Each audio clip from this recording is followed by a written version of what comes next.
I've always been really fond of images and photos because they hold a lot of memory, and I really like that. And so many beautiful things happen, and I think it's a shame that not everybody has the opportunity to have those moments captured.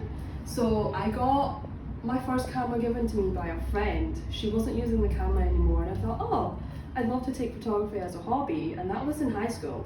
We didn't have any exposure to learning what photography was all about back in the day, so I just took it as a hobby. And when I moved back to the UK, because I studied in Hong Kong before, I grew interest. So as soon as I finished high school, I did a year of photography in college, and then it just went from there. I started taking photos for friends, I did headshots, I did family photo shoots, but then since then I didn't really want it to be pressured anymore. I wanted to still see that as a hobby, so I dropped that from college and then moved on to fine art. So I did 2 years of art foundation, and then I moved on to fashion communication in university.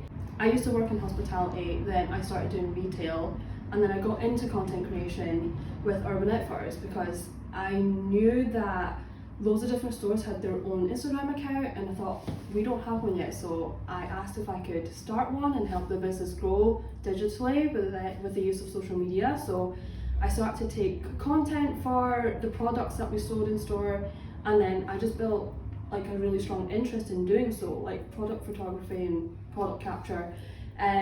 Even when I left Urban Outfitters, I was still very interested in, well, there's a term now that's called user-generated content creation. So I feel like that's just always been a part of who I am. Like, I love taking photos of things I find, whether it be like going shopping and then going thrifting and see something nice. Like, even if I don't like it myself, I like it for other people, and I want to show that exposure to people. Whether it be businesses or just an independent person, if they want to build their social media presence and their own brand and identity, I want to be there for them. Right now you can reach me on KTHM on Instagram and email kthm@outlook.com.